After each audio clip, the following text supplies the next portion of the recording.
welcome to Carol Creates. In this video today, I'm going to teach you how to make some easy origami lucky stars, like these ones here, these cute little characters.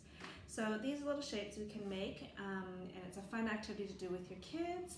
And once you've made them, you can collect them in a little jar, kind of like this, which makes them really sweet, or in a little bowl, a little dish.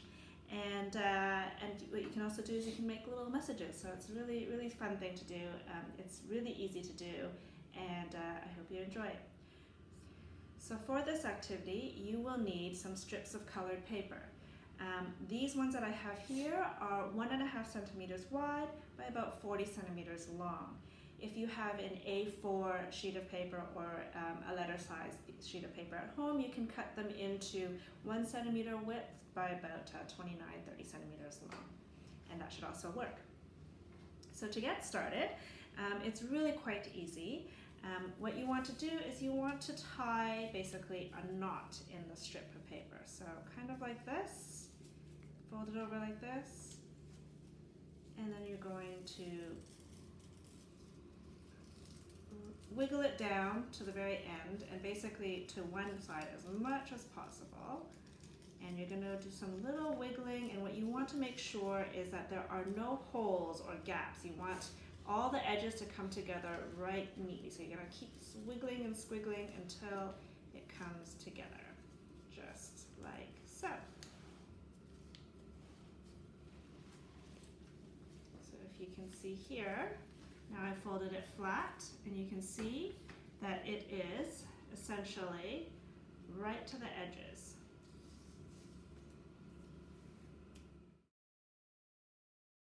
So one other thing you can do, which I find quite fun, is you can write little secret messages into your little stars, and you can put these little stars in with the lunch boxes, and you can tell them to open it up to read the secret message, or in little gifts and things like that, or you can keep them secret just as nice little wishes for people.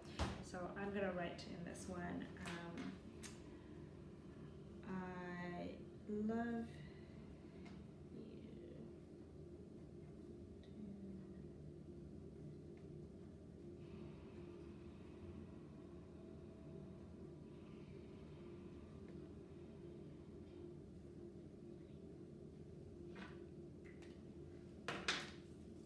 message like this.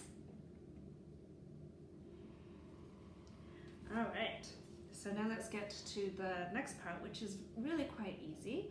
All you need to do is you need to start folding. So taking the little edge that you have, you're going to fold it in. In this case, mine's a little bit long, so what I'm going to do is I'm going to fold it in half before. So I'm going to take this out, fold it in half, and I'm going to fold it in along the edge. You want to follow along the edge that you're folding, the folded edge. And you want to make it nice and snug.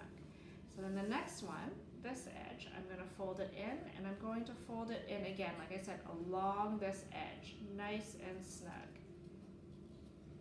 And then you're going to see that you're going to have to end up turning this. You're going to keep flipping it, and you're going to fold it along the edge, and then it'll come up, and you'll see nice and snug here, and right up against the right hand edge there. And you fold it again and turn it over. It'll fold along the bottom edge nice and snug, and right up against the other side. And you just keep doing that. You just keep folding left edge to right edge, but make sure the fold is nice and snug, and make sure that there are no holes. So you want to keep the edges as tight and compact as possible, so that it makes it easier when we make it into a 3D shape.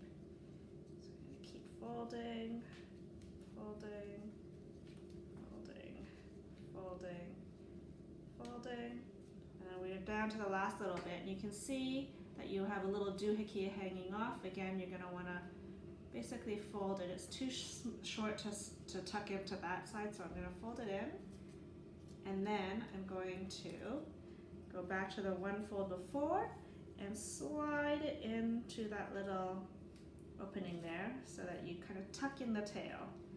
Once you've tucked in the tail, you've got a little pentagon.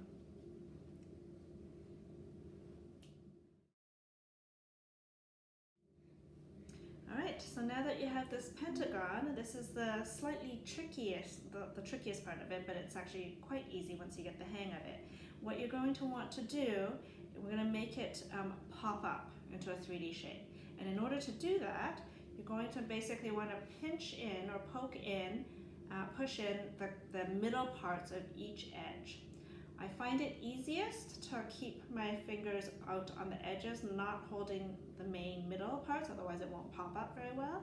And I find it easiest to start by doing 2 edges. So I'm going to do this edge and this edge with my 2 fingers because I find it that way the easiest.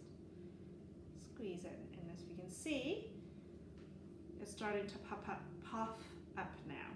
You've got a semi 3D shape here. It's kind of puffed up in the middle. I'm going to rotate it, and I'm going to do the other 2 edges with that finger, and now it's taking shape. And then the last edge. And now we've got a 3D star shape.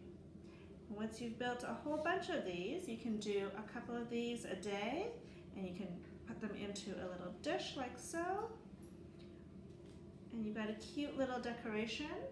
Or you can put them into a big jar. We used to do these when we were little, and it's a nice gift to give to show all the effort that you thought of behind that person to give them some lucky wishes. Thanks for joining. Hope you had fun.